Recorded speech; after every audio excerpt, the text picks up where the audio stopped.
Okay, let's go ahead and get started. Hi all, I'm Bev Stables. I am the Interim Advocacy Manager here at CML. Really appreciate everyone's time and being here today and excited to chat with you about the Policy Committee and what it entails. I am joined by our wonderful Policy Committee Chair, Mayor of Town of Parker, and also our Executive Board Member, Joshua Rivero. And so I'll hand it over to him for, actually, you know what? Let me just do a couple quick, super boring, exciting housekeeping items. I just want to let everyone know we are recording this meeting. Hopefully you heard that when you first joined, but just know that we are recording the meeting. We will have this webinar recording posted on our website afterwards. And since we are on Zoom today, it's very easy to mute and unmute yourself. Feel free to keep your camera on, but please just make sure you're muted until questions at the end. And then all elected officials who are registered and attending today are going to receive a university credit for attendance. If you do have questions, feel free to throw them in the chat. I will probably get to them at the end of my presentation. So just know that I'll go through everything and then answer all questions. So you can put those in the chat, you can raise your hand, whatever works for you. And with that, I will hand it over to Mayor Rivero. Hi, everybody. Good afternoon. Joshua Rivero, Mayor of Parker. As Bev said, I have the honor of chairing the Policy Committee this year on behalf of the Executive Board. I also have the privilege of being elected to represent large communities on the Executive Board. And we just thought at the Executive Board level that we thought it was important that there was a direct liaison to the Policy Committee, so I could take back your full discussion when we get together again in December and bring that back to the board. And I apologize, I'm on my iPad today, so I'm looking down at you, which is very odd for me. But running around as usual, I just wanted to talk a little bit about the benefits of the Policy Committee and what we're looking for this year. I think the biggest thing and most important thing from the Executive Board, and then also from Bev and Kevin and staff, is we just want full buy-in. We want to make sure that everybody is being heard. We want to make sure that all parcels of the community, of the different of the state, are talking together, all the districts. We know in when 213 came out, the housing bill that brought all four, that we were united and we voiced our opinion. That opinion was carried strongly to the State House. And then the following year, they split that bill up four ways. So it didn't affect all of us together. And I think it's very, very important. The Executive Board thinks it's very, very important that we stick together, that we recognize that not all bills will affect us individually as communities, as towns and cities, but those bills do affect and they eat away at our home rule rights and our statutory abilities as communities. And we want to make sure that we are all standing together. I will give you an example. I was at a legislative committee or at a legislative forum that CML put on, and it was myself and another councilwoman from Parker, and we were sitting at a table with, I believe it was Frisco and Cripple Creek, and the topics, were the topics. It was housing, and for us, everything is geared around construction defects and condominiums and building condominiums, and for them, everything was about affordable housing, attainable housing. And so we were very, very geared towards we need construction defects. We're not getting condominiums. And they're like, well, we're getting condominiums left and right. We need affordable housing. And so just that little section of how things differ, I think it's very, very important that we take a step back and think of each other, and how that may affect all of us, and making sure that we're united and making sure that we attain a common voice that represents our opinion to the State House. The last thing we want is to leave the mountain towns hanging, alone, or more importantly, leave the plains alone, and how they're dealing with DOLA this year and all of that. We want to make sure that we're united and we carry a common weight. So for us in Parker, we took CML for granted for many, many years. And then 217 in regards to our law enforcement came down, and then 213 in regards to housing came down. And in Parker, we realized that we have to be active, we have to be vocal, and we have to be present. And so here we are today, and trying to carry that on. And I'll turn the torch back over to Bev. Thanks, Bev. Thank you, Mayor. Yeah, I couldn't agree more. And that's really what we're going to talk about today is what CML Policy Committee really entails, the workload, how it works, why it's important, kind of the who, what, why, when, where, and all that good stuff. And like I said, I will be happy to answer all questions at the end. I'm going to share my screen so that I can start my presentation. Okay, here we go. I hope everyone can see this. Does it look okay? Everyone can see this? Fantastic. Okay, great. All right. So we're going to be talking about policy committee. So just get to my next slide. All right. Like I said, overview, the who, what, where, and why, how. I'll talk a little bit about the timing and the actual workload. And then I'm also going to talk, kind of touch on what Mayor Rivero already mentioned about the importance of participation more generally. So the who, it's you all. It's not just elected officials. I think sometimes that gets confused for folks that think that it really needs to be just your electeds, but that's not the case. We certainly welcome and encourage participation from our staff, municipal staff, and know that our municipal staff bring a whole host of implementation knowledge and understanding that I think sometimes can get lost at the Capitol in particular. So we really encourage, whether it's staff or electeds, we encourage you to participate in our policy committee. Every municipality gets one member, except for our members who have over 100,000 in population. Those members get two voting members on the policy committee. And then you also get an alternate. So this is one of the ways that we really do try to make sure that the workload is not too much. If you're a one voting member municipality, you can still designate an alternate. And if you need to trade off times, however you want to divvy it up, you can just let us know. But that's a great way to help have more than just one person take on this role. And then we have section chairs that are non-voting members on the policy committee. Our section chairs range from a section chair for planning and attorneys, public works, finance directors, clerks, managers, etc. And these section chairs attend the policy committee to help provide some useful technical assistance, background, and the like. And then you can also designate staff to be receiving these emails. If they are not the voting member, they can still receive all the emails and help you organize your materials, get you registered, make sure your dates are correct, and all of that. So that's really the who. And then the what. Mayor Rivero talked about this a little bit, but our policy committee is responsible for reviewing policy and then making a recommendation to the executive board for an official position. And our positions, based on the Secretary of State's office, are support, amend, or oppose.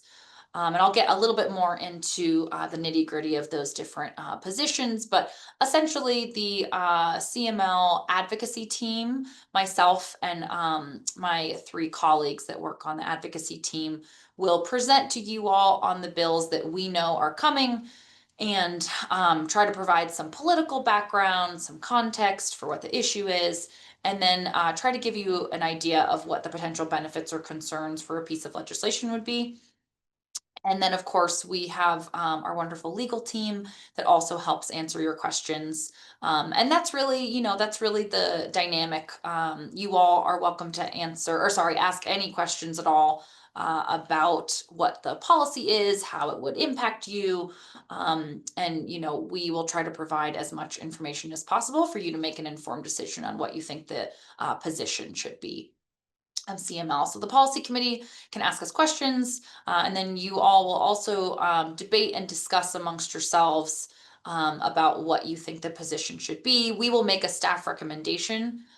So, if we are recommending that we should amend a certain piece of legislation, we will provide ideas of what kinds of amendments we're thinking of, but also look to you to give us a better understanding of additional amendments you think, or maybe it really is a terrible bill that you think couldn't be amended to a good place, and you can let us know that as well.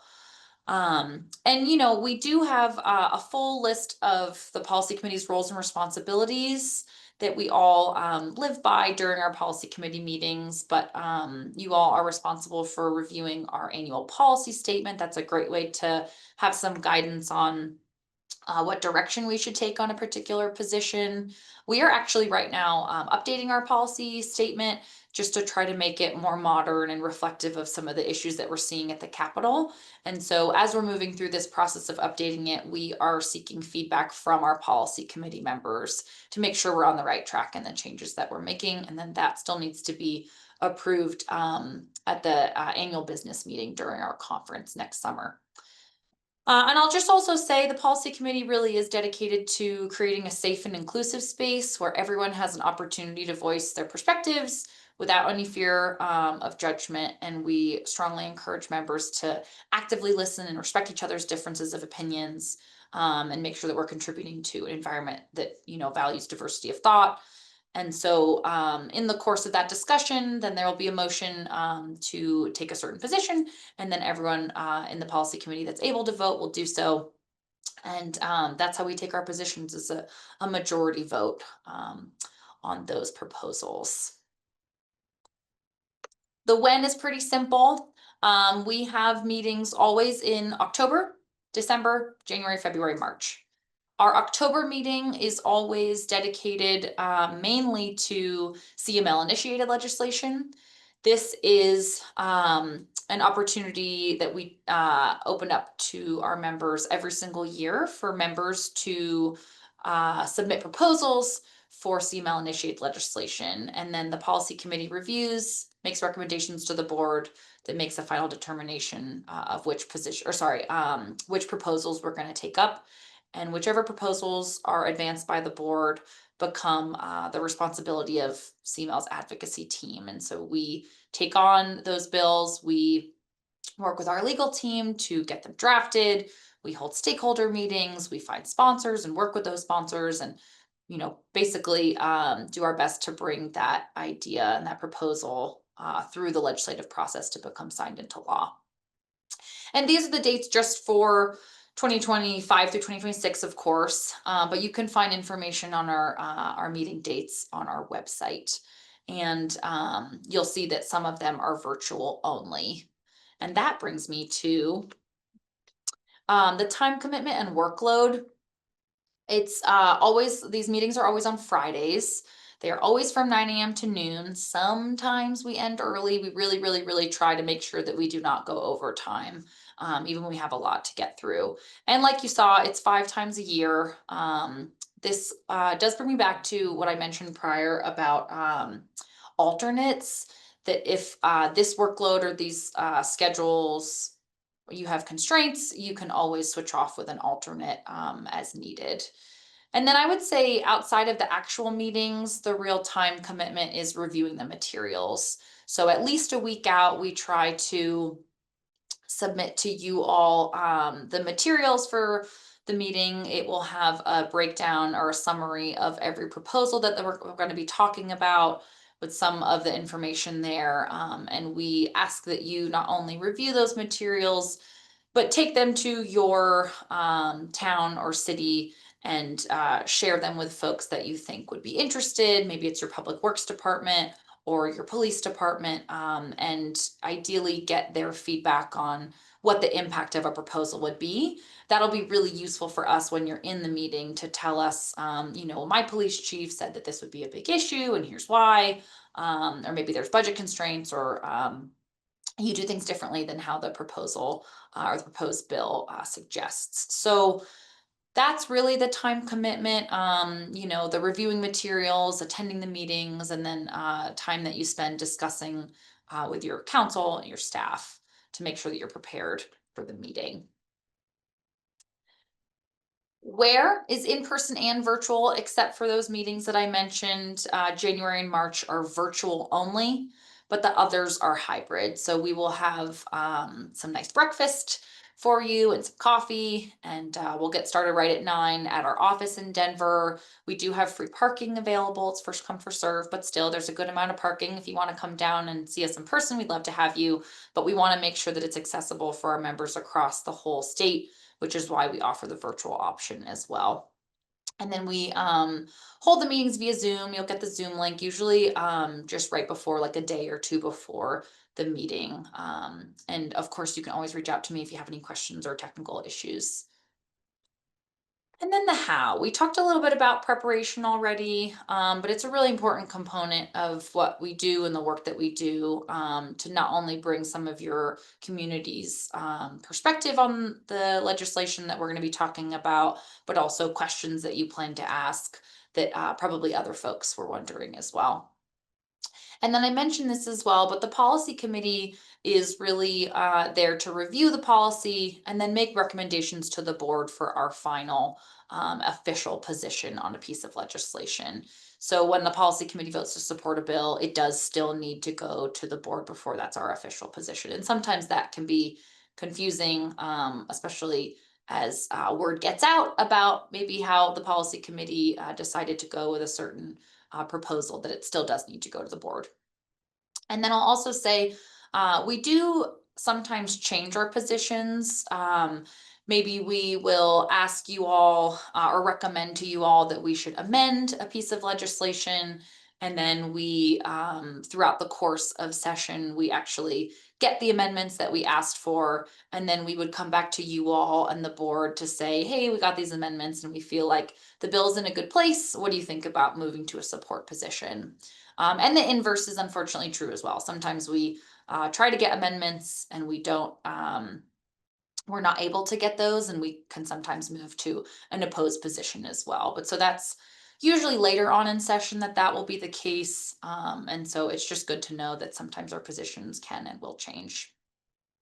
And then lastly, I want to say, it is important. I would recommend you all, if and when you are serving on the policy committee, to make sure you're checking in with your council to see if there is alignment or any discrepancies between what our recommendations are for a position and what your town or city's policies are.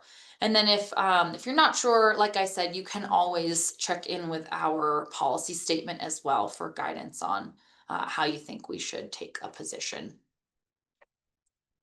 And we talked about this a little bit. Mayor Rivero said some great comments on this point, but the why is really important. I hope that that we impress on you all how important it is to be involved in our policy committee, understanding that you are all very busy and it is a time commitment that we're asking from you, but you do play a crucial role in our policy development process. When we are down at the Capitol as the lobby team, it's so important that we have that information and insight from our members, and we want to make sure we're representing, as Mayor Rivera said, not just the Front Range. Certainly we want to be representing all four corners, and that's what we really aim to do. So it is helpful to have your guidance and input throughout this process. And I'll also say, I'm sure many of you are familiar and know this already, but every single legislative session we see plenty of bills that have local government impacts, many of them not good, particularly when it comes to mandates and unfunded mandates. There's also oftentimes a discrepancy and I think a lack of understanding at the Capitol between their lofty policy goals and the realities of implementation. I think that's where our municipal members play a crucial role, is helping legislators understand what the reality of implementation actually is. And then, like I said as well, we are trying our very best every day at the Capitol to make sure that every corner of the state is being represented and their needs are being represented. And so the policy committee plays an important role in helping us make those arguments. And as Mayor Rivera said, we are certainly stronger as a united voice. So it's helpful to us to hear from you all and be able to bring that down to the Capitol. And that's my quick little blurb. I know it's a good amount of information. I do appreciate your time. I want to leave a lot of time for questions, maybe comments, but certainly happy to answer any and all questions that you have. Let me unshare my screen here, and I will see what we have in the chat, but also feel free to just raise your hand. Okay, let's see. All right, we have one question in the chat about, is watch an option or is it just support, oppose, and amend? So we do have a monitor position, but it's not one that we bring to policy committee to take. So sometimes there will be a piece of legislation that might have a very limited municipal impact, but it's more of an indirect impact, something that we could be interested in, but we're just going to be monitoring. So we will put that into CML's box score, which is how we keep track of all of the positions we have. But if we're just monitoring a piece of legislation, you can certainly still ask us any questions about it, and we're happy to get you information. But for monitor bills, we're not actively lobbying members of the legislature. We're not registered on Secretary of State's website with that position. We're not testifying on it. So we're really just watching it and ensuring that nothing problematic happens with it, but we are not actively lobbying on it. So that's our monitor position. And like I said, it doesn't go to our policy committee or our board. But if there's ever a bill that you see that we are monitoring and you think we should take a position on, please always reach out and let us know about that. And then I will absolutely get the slides sent out to you all, and we can post them on our website along with this recording. That was the second question in the chat. What other questions do we have? Don't be shy. It was a lot of information.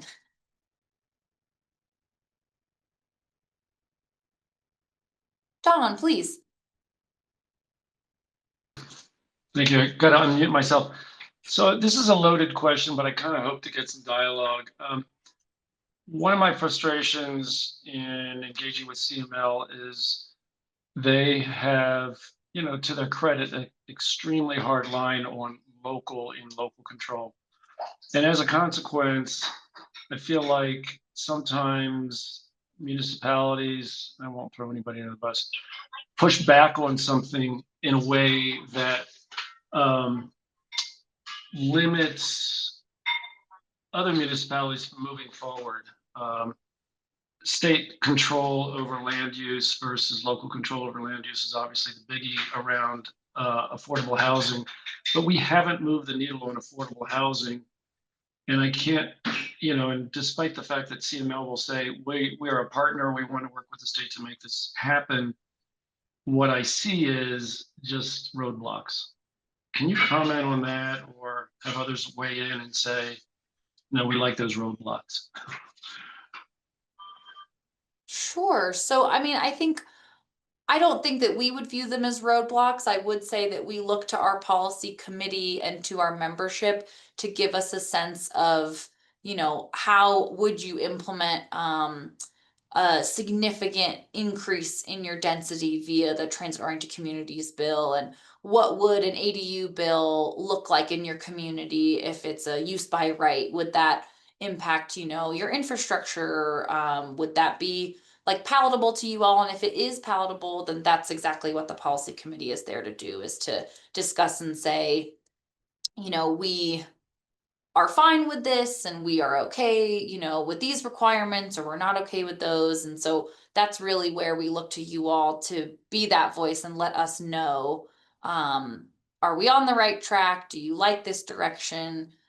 Do you want us to move closer in which way? You know what I mean? I think that that's what we're really hoping that we get from our members, is that feedback and have that consensus statewide about what you want to see at the Capitol, what you don't want to see.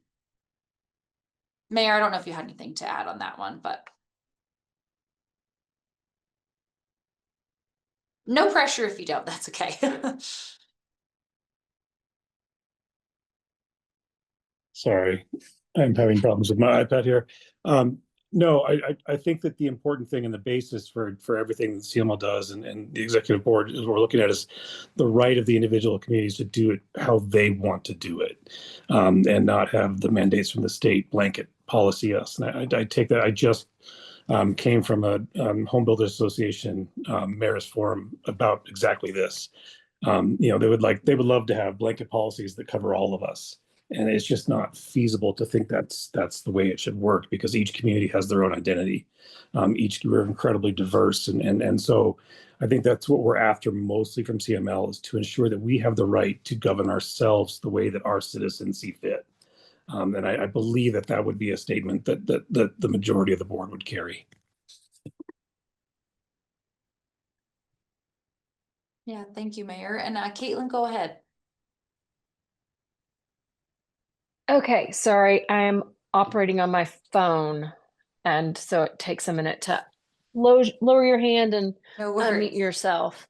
So And I saw the name pop up of the person who spoke before the mayor. I like that is a concern that I have shared as well.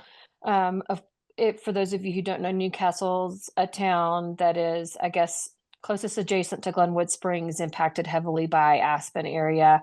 We're about 5,000 people, so small rural space, but definitely impacted by the housing situation. And specifically in that regard, I think that's what is so important about having a group that is really diverse in order to the word, sorry, it's been a busy day already, to advise the board on, is so that we have some real creativity and some nuance in what we push at the state level. Because what I personally have seen, and can say my colleagues have seen it similarly, although I'm not trying to put words in their mouth, is that there are a lot of really great ideas at the state level that implemented at the state level are going to be really negatively impacting our smaller and more rural spaces. But if there's a way to implement them in a way that is fashioned, that creates some flexibility and some nuance in these other spaces, then we can really create something amazing. I think one of the most wonderful things about Colorado is there is such diversity in geography and in population and in spaces. And that makes it difficult to make, again, those blanket policies, as the mayor was mentioning. I think from my understanding, that's kind of what you want from this policy committee is that, am I reading? I'm excited about this. I am a little giddy. So if I'm reading that correctly, I just want to make sure I'm tracking. Yeah, that's exactly right. Yes, we want to make sure that a policy that is applying statewide or regionally and includes mandates is something that is actually workable for our members. But our ideal is for the legislature to be supporting what local governments are doing rather than dictating top down what they're doing. And that's why we talk about the, partnership over preemption. But again, there's so much nuance in it, like you said, that we really are looking to our policy committee members to help us understand what is and isn't workable, how a particular policy or proposed bill aligns with what you're already doing in your community. Mayor, go ahead. I saw you're unmuted. No, I think that it's thank you very much, Caitlin. I want to ensure this group that, this coming year, it will be my goal, and it already has been my goal, to ensure that every region is heard, or I will essentially call, like I did during the last meeting. I haven't heard anybody from the plains. I haven't heard anybody from the slope on this issue. The mountain towns had 3 community initiated legislation pieces, and I wanted to make sure that we knew how the mountain towns thought about it, but we need to hear what everybody else thinks. So I want to ensure this group that I will do my very best to ensure that each region or each area of our state is heard, and that's how I think we create the best policy. It's just like our individual councils. We are all made up of these group of laymen that have incredibly different ideas, and that's what creates the best policy at our cities and towns. And I believe that's what will create the best policy, or the best positions for us to carry to the state house. So I just want to assure you that I will do my best to make sure that everybody is heard and everybody's opinion is carried forward to the executive team. Yes, Jim. I just kind of wanted to piggyback on that same thing, and I'm really excited about this. Sort of everybody getting together to have some input on this. Just recently, we learned about one of the bills that are going to require plugins for electric cars, and I believe R35 installation in all the new homes.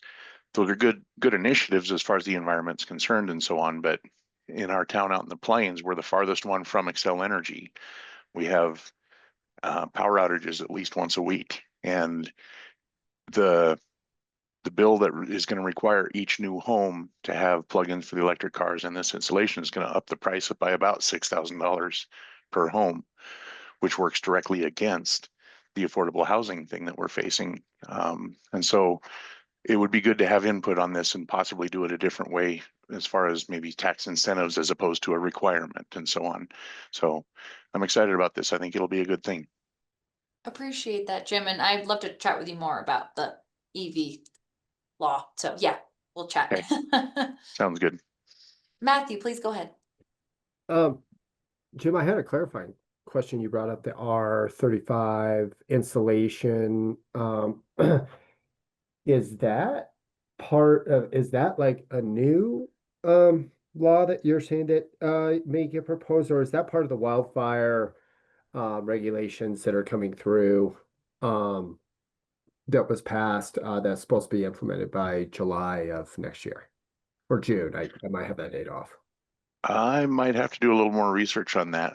We just got updated from our building inspector for the town, and he was saying that that's part of the So the requirements, but wildfire things, I think so that the might be insulation thing- separate. Yeah, our building inspector identified the insulation stuff that passed last year as part of the wildfire, urban wildfire regulations, et cetera, which, I mean, $6,000, your point, I think we're seeing the same thing over here in Northwest Colorado. It's going to increase with all of the regulations. Good luck getting a tree in your yard at all if you have setbacks. And then B, I think our building inspector estimated that it could drive up the costs on housing in our area anywhere from 15 to 20%. So Wow. it's a lot. So I was just wondering if there was another one in addition to that. Sorry, just for a clarifying question, but yeah, whenever we get info, I'll just wait for it. So thank you. Sounds good, Matthew. Thank you all. This is really helpful for me as well. Any other questions, comments? We've got plenty of time. Anyone? Anything at all? Obviously, if you have questions or comments after, you can always reach out to me. Dave, I saw you unmute. Did you have anything you wanted to add? Well, I can answer a little bit of his questions. The electrical connection is part of the building code. If you update the building code, you have to add that, and you have to add, I think it's a 200 amp service, just to be able to deal with the total electrification if they force us that at some point. I haven't seen the R35 thing. Don't know where it's coming from, but it was very frustrating to me when we had to update a building code and those things had to come with it. Nobody said numbers, but it's real easy when you're dealing with electrical to add 5,000 and not even know what you did. So the other thing I'll say about the building stuff, I know for the Front Range cities, they're trying to get off dead center, but too often the things that are causing us problems are not necessarily regulations. It's the expenses that we've been told we have to add any housing project. And when you get into the small community like Haxton, even getting somebody to consider coming out and doing a 3 to 5 unit project is an absolute miracle. So you got to make it easy. The other thing I see, not that we're thankfully in that spot, but I'm sure there are Plains communities that are, they may not have the available water. They may not have the available electricity. They may not have the sewer system to deal with expansion. No matter how much they want to, they may not be able to solve those problems short term. And so when you mandate things from the state, it's like they say, well, you can do these things. And I guarantee you, I don't know who it is, Littleton or somebody's got a dispute going on with their water supplier. They have a reason to argue with the state when they just basically have had their water all but turned off on their long-term supply agreement. And those sorts of things don't seem to make it to our legislature. And that's horrible. That's when we get very tired of the mandates. I'll quit there. Thank you all for your comments. This feels like policy committee already. You guys are ready to go. I'll also just say, I had mentioned this in my email to some of you, but there are quite a few of our CML municipal members who do not have a designee on their policy, or sorry, on our policy committee. And so if you know that you don't have one or you're not sure, please, please, please reach out to me, and I'm happy to help you get set up, or whoever with your municipality is going to be the designee. Please just reach out and let me know, because we really do want to get our participation up for across the whole state. And Will, it looks like you unmuted. Did you have anything you wanted to? Okay. I would just add to that, Bev, if you know that your neighbors aren't involved, please, please, please pressure them, hit them up, make sure that they're talking and they're voicing your regional positions. That goes a long way with policy. It goes a long way when I carry your positions to the board. Yeah, absolutely. Okay, well, if there aren't any other questions, we don't have to stay, for a full hour, but anybody have anything else that they would like to add? Hey, Bev, this is Will from Berthoud. I just wanted to join the policy committee, so. Oh, lovely. Okay, let me write you down right now, and I will reach out to you. Great, thank you very much. Appreciate it. Okay, thanks. Look how easy that is, folks. I probably just have one question. When you say preparation time, how much time do you think it takes to actually read through things? It's a The good 4 meetings. question. Yeah, the 4 meetings don't sound bad, but if it takes you a full day to read through and figure out what questions to even ask, that's worse than going to a meeting. No, certainly. Yeah, and I mean, I do not think that it would take a full day by any means to read through the materials, and probably Mayor Rivero can speak to like how long it really takes, but the packets, I can send out an example, but the packets are usually like maybe a couple pages long at the like most. And I think this is where like you are really, as the policy committee designee for your municipality, you are helping kind of bridge the gap. So ideally, you're sending those materials to your public works if there's something in that space, and to your planners if there's something there, and kind of having a team effort to review sections of the materials so that you're not just doing all of it yourself. Mayor, what else do you have Yeah, to no, add? I think that last point is what I want to hit on.